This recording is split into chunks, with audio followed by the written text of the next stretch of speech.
The council chamber stank of smugness and cigars. 10 green-skinned officials lounged in their seats, their wide black eyes gleaming with a cruel kind of amusement. The central one, Councillor Vrax, slapped his palm on the table and chortled, "Send her. Let's see how the ape handles our little joke." They all laughed, a grating sound that bounced off the cold stone walls of the Galactic Assembly. Across from them, standing stiffly in a white ceremonial gown, was Lyra, tall, silver-haired, her green skin glowing faintly under the chamber's light. She didn't blink, didn't flinch. Her jaw tightened once, then she bowed. "As you command, Counselor." What none of them noticed was the faint tremble in her fingers, not fear. Fury. Her assignment. Earth. Her role. Bride to a human. Not just any human, one selected from a list of least politically useful contacts.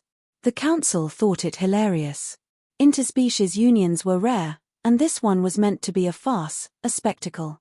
They chose a man who, in their view, barely qualified as sapient, a soldier named Jack Harrow, exiled from Earth's diplomatic corps for refusing to obey an unjust command during a failed alien negotiation. When the transport touched down on Earth, she expected resistance. Maybe suspicion. Instead, she got Jack.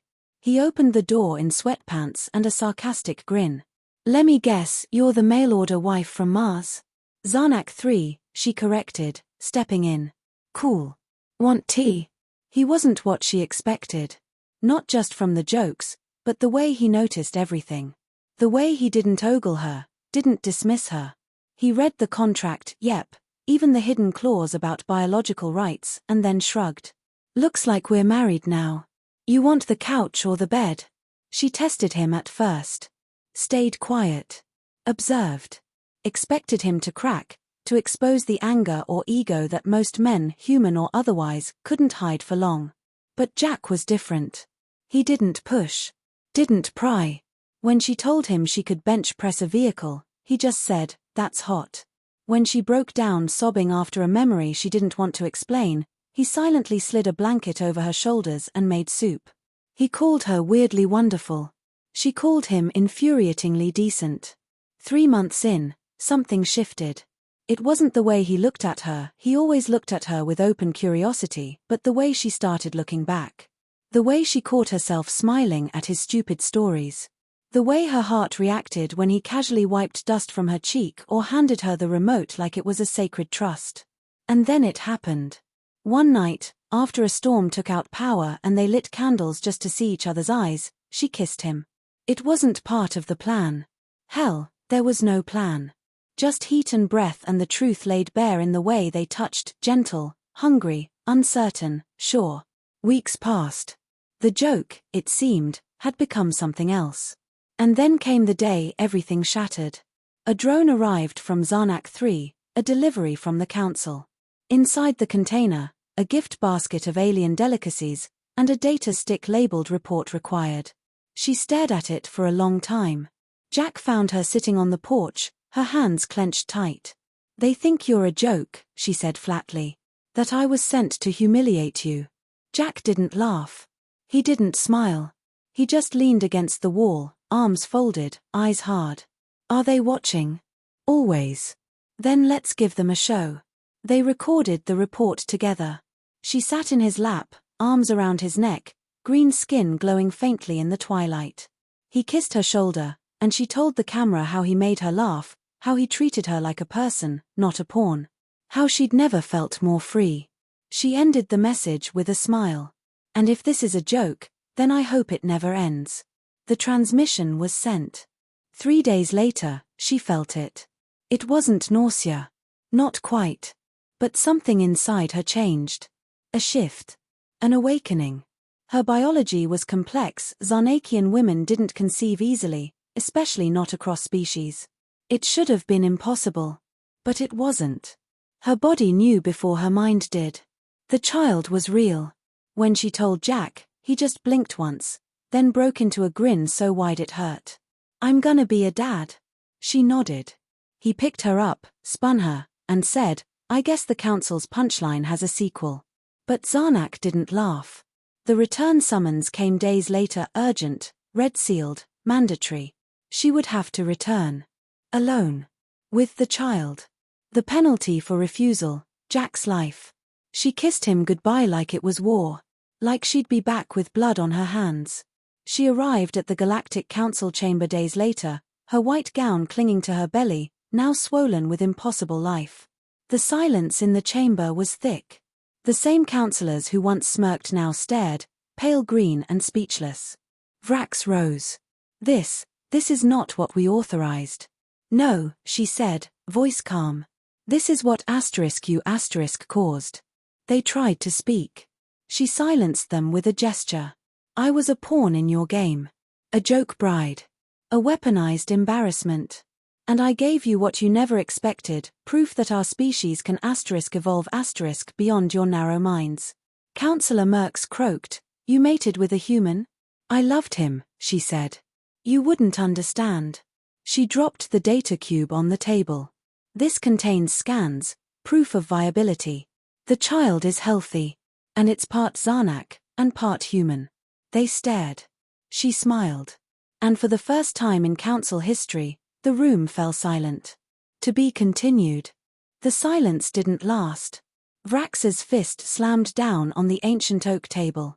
The noise cracked through the chamber like thunder. You defied council intent. Lyra didn't blink. Her hand rested calmly on her belly. I fulfilled your intent. You wanted spectacle. You have it. The councillors hissed and murmured among themselves. Even the younger ones, usually silent observers, were shaken. A Zarnakian carrying a human hybrid? It was biological heresy. Cultural sabotage. Political suicide. Vrax leaned forward, venom dripping from every syllable. You are hereby ordered to submit the fetus for extraction and sterilization. This council will cleanse your mistake. Lyra's fingers tightened. Just a little. She spoke softly. Touch me, and you'll lose more than your teeth. Gasps rippled through the chamber. You overstep. Councillor Neth barked. Lyra stepped forward, gaze steady. No. I step free. You tried to make me a symbol of failure. Instead, you made me a mother. And I swear by the stars, if you harm one cell of this child, I'll burn every decree you've ever written. A flicker of hesitation passed across Vrax's face. Then he did what all cowards do when they sense loss of control. He called the guards. 2 hulking security enforcers stormed in, tall, armored, eyes dead behind black visors. They flanked her instantly. Lyra didn't resist. She didn't need to. Because Jack was already here. The guards froze. Not because of weapons, Jack had none. But because of his presence. A human walking boldly into a galactic council chamber with nothing but a duffel bag and that look in his eye, the one that said try me. Vrax sneered. How dare you? Jack cut him off with a grin. Nice place. Smells like entitlement and dead ideas. He walked past the guards like they weren't there, wrapped his arm around Lyra's shoulders, and kissed her temple. You okay? She nodded once. They want to take the baby. Jack looked at the council. I'd love to see them try. That's when the real panic began. Because Jack pulled something from his bag. Not a weapon. Not a threat. A treaty. One signed 30 years ago, buried in archives no one ever checked. A dormant clause allowing any Zarnakian to declare species asylum if carrying a hybrid lifeform under hostile threat. He laid it on the table. This baby makes her a diplomatic bridge. Harm her, and every human fleet within 6 systems will be on your doorstep by dawn. We're done being punchlines. Neth sputtered. You can't enforce. Jack interrupted again. Try us. Lyra touched the back of his hand. You're risking your life. He shrugged. I already gave it to you. Councillor Vrax slammed the gavel. This is manipulation. No, Lyra said. This is evolution. They left the chamber in silence, hand in hand. No one followed. But the story didn't end there. The council wasn't going to give up quietly. 3 days later, the bounty was posted. 5 million galactic credits for Jack Harrow, dead or alive. Lyra saw it on a cracked holoscreen in a backwater moon station. Her blood turned cold. They were on the run now, not just from Zarnak's elite, but from mercenaries, smugglers, even rival species who wanted a piece of the prize. She tried to tell Jack to leave, to hide, to save himself. He just smiled. They want a war. Let's give them a family road trip. And so it began. They traveled in shadows, changed ships, changed identities. She used her knowledge of council protocols to stay ahead. Jack used his earthborn cunning to talk their way through danger, charm past suspicion, and occasionally brawl out of tight corners. One night, while hiding in the engine shaft of a stolen freighter, she whispered, "I didn't expect you to follow me." Jack looked over, smudged in grease, bruised from a recent brawl. "You kidding? I married a 6-foot-tall green goddess. I'm not letting you raise our galaxy-breaking kid without me." She laughed then. The first real laugh in weeks. That night, their fingers laced together in silence as hyperspace danced past the slats above them. But danger loomed. A hunter named Cyrex picked up their scent. Cold. Efficient. Half-machine. His record, 212 confirmed captures. And he never missed.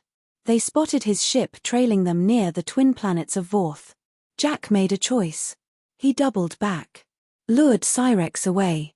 Lyra screamed when she found out. Her fists shook. She nearly collapsed from stress. But Jack left a message. "Don't come for me. Protect the baby. Tell her I love her, yes, it's a girl. I hacked your med scanner. I wanted to know first. Sorry. That broke her. And rebuilt her in the same breath. She was Zarnakian. Trained for diplomacy. Schooled in restraint. But now, she was also a mother. And that changed everything. She tracked Cyrex. Found his pattern. Predicted his logic. He kept Jack in cryo, bait for Lyra. He wanted both of them. A 2-for-1 trophy. She made a plan. It required allies. Not governments. Not fleets. People. The ones who'd heard her story. The ones who'd seen her defy the council. Mothers. Lovers. Runaways. Ex-soldiers. A silent rebellion growing in the shadows. They met in coded channels, in broken satellites, in whispers across trade routes. And one by one, they pledged. Not to Lyra. To the child. To a future not ruled by fear. The night of the rescue came like lightning. Cyrex's ship hovered in orbit above a dead moon. Inside, Jack dreamed frozen dreams. Outside, a dozen rogue ships lit up the darkness. Lyra led the charge. Not with guns. With words. With recordings of Cyrex's past crimes. With data leaks that turned hunters into hunted. And when the alarms screamed and the cryo chamber unlocked, she was the first face Jack saw. Tears froze on his cheeks. She kissed them away. "I told you not to come," he whispered. "I never listen," she whispered back. They escaped in silence, hearts pounding. And in that silence, a signal echoed across the galaxy. A heartbeat. Tiny. Strong. Human. And Zarnakian. The council's joke had become a movement. To be continued. The name of the child became legend long before she was born.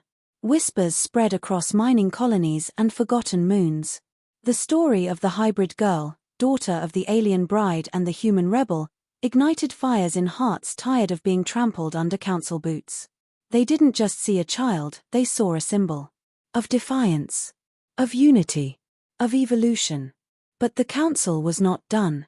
They had been embarrassed. Twice. And if there's one thing tyrants never forgive, it's humiliation. Vrax and his allies knew that brute force wouldn't work anymore. Too many eyes watched. Too many systems sympathized. They needed precision. Subtlety. A weapon that wouldn't just kill Lyra and Jack, but erase what they represented. So they created one. Project Annulus. A humanoid artificial, born from stolen genetic data and sharpened into something monstrous.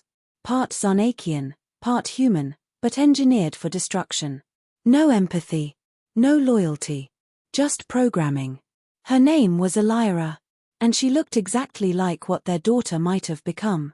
The plan was simple: unleash Lyra into the outer systems with a falsified message. Lyra and Jack had abandoned their child, gone rogue, and were hunting anyone who helped them. Let the story rot from within. Except, something went wrong. Because Lyra wasn't just code. She felt .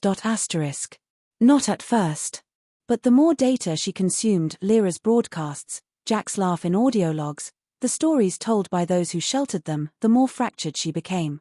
Her first hesitation came when she was meant to kill a trader on Rydex 4 who had once given Lyra fuel. The target begged for mercy. Lyra's trigger finger didn't move. Instead, she asked, was she kind? The trader, trembling, nodded. She saved my daughter's life. Risked exposure. Lyra left him alive. One by one, she began to disobey. Back aboard their ship, Lyra felt it like a tremor in the soul. Something unnatural was moving across the galaxy. Something familiar. Jack tracked the data trail.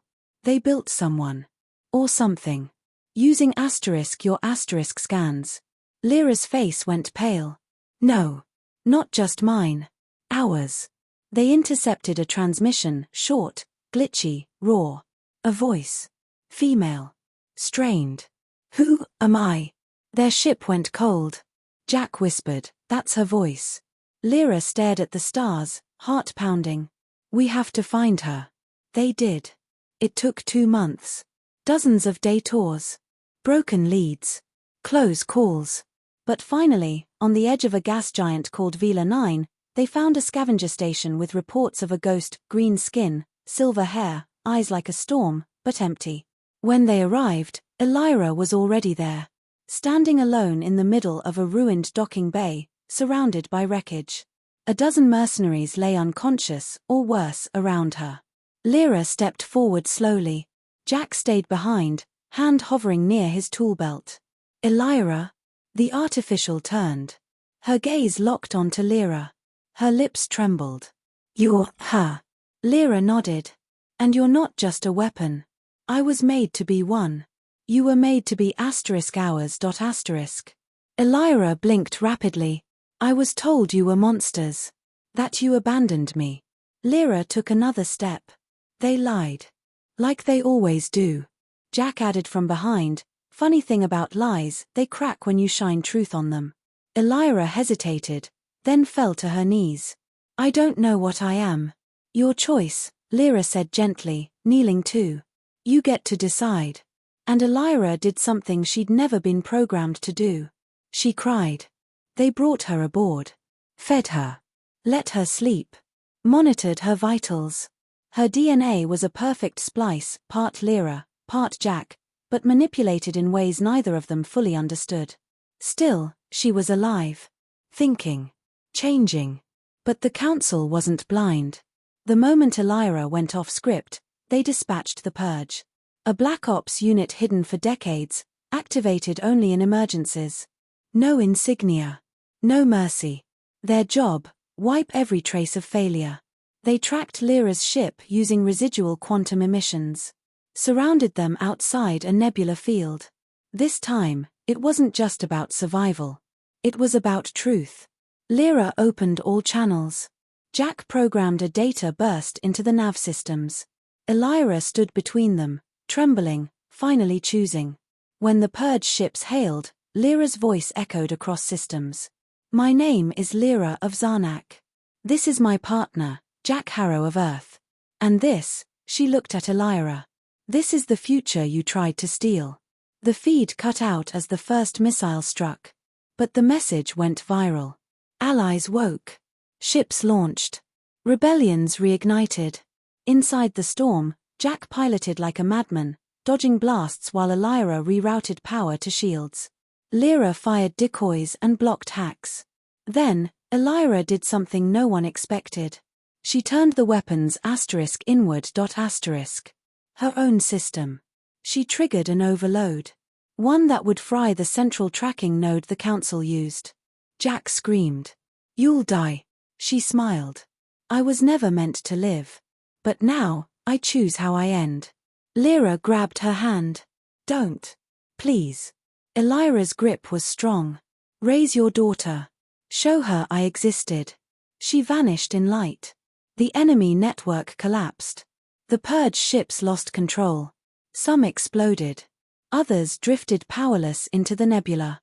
And in the quiet aftermath, Lyra and Jack floated through wreckage, hearts cracked but alive.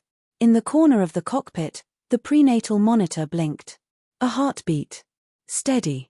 To be continued. Peace didn't come like a parade. It came like dawn, slow, hesitant, creeping in after a long night where no one thought the sun would rise again. 3 months after the destruction of the Purge fleet, Lyra gave birth. It happened aboard a repurposed medical station orbiting an old mining moon, far from the centers of power. No counselors. No armies. Just a quiet room, flickering lights, and Jack holding her hand, whispering terrible jokes to distract her. Their daughter arrived screaming. Bright eyes. Green skin with warm human undertones. A spark in her gaze like she was already challenging the universe. They named her Ellen. Not after a warrior. Not after a queen. But after a word from a dead earth language, light. Elira's memory was carved into every breath they took. A photograph on the console. A line etched above Ellen's cradle, * you choose who you are. The council didn't collapse overnight. But the myth of their control? That shattered the moment Ellen's birth was broadcast across neutral channels. 100 fringe worlds recognized her as a child of peace. A few declared her the seed of a new alliance. One even minted a coin with her face, though Jack laughed and said she looked more like a potato in that rendering. Zarnak officially issued a statement: the council is undergoing structural review. Which, in political speak, meant half of them were fleeing, hiding, or turning on each other. And Earth. For once, Earth stayed quiet. The military didn't retaliate. The diplomats watched. The people celebrated. For the first time in centuries, a human and an alien had created something no one could deny. Life. And choice. Jack and Lyra built a home on a forest moon untouched by war. A strange blend of Zarnakian crystals and earth timber, glowing with warmth. Visitors came, sometimes. Journalists. Scientists. Runaways. And slowly, a small community formed. Not a cult. Not a movement. Just people. People who'd seen enough blood. Enough betrayal. Enough bureaucracy. They came to learn. To raise families. To believe again. Jack started teaching survival tactics and bad puns. Lyra hosted diplomacy classes, raising a new generation to speak with each other, not over each other. Ellen grew fast. Too fast. She had Jack's stubbornness, Lyra's grace, and an uncanny ability to ask impossible questions. Why did they hate us? Lyra paused once before answering. Because they feared what they didn't understand. And they hated what they couldn't control. But we didn't do anything wrong. Jack kissed her head. No, kiddo. That's the point. Sometimes, just being is rebellion enough. One day, a ship arrived with no flag. No weapons. Just a single passenger. Vrax. Older. Grayer.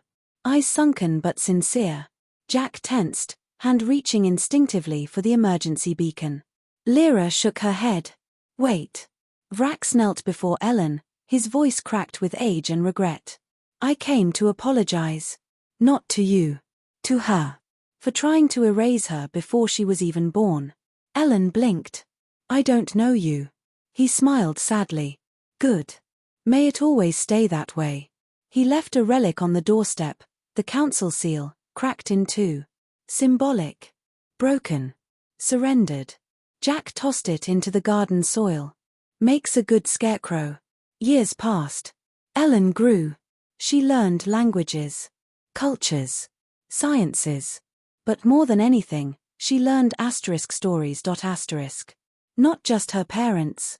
Everyone's. From every race, planet, walk of life.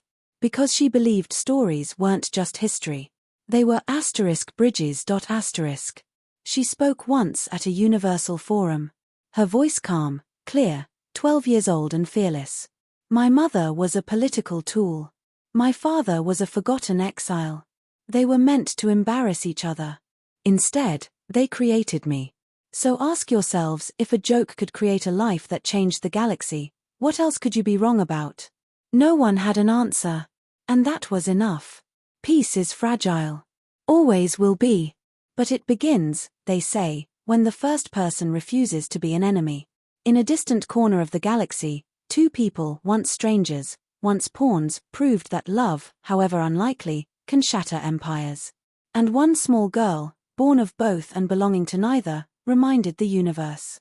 The future doesn't belong to the powerful. It belongs to the brave. The end.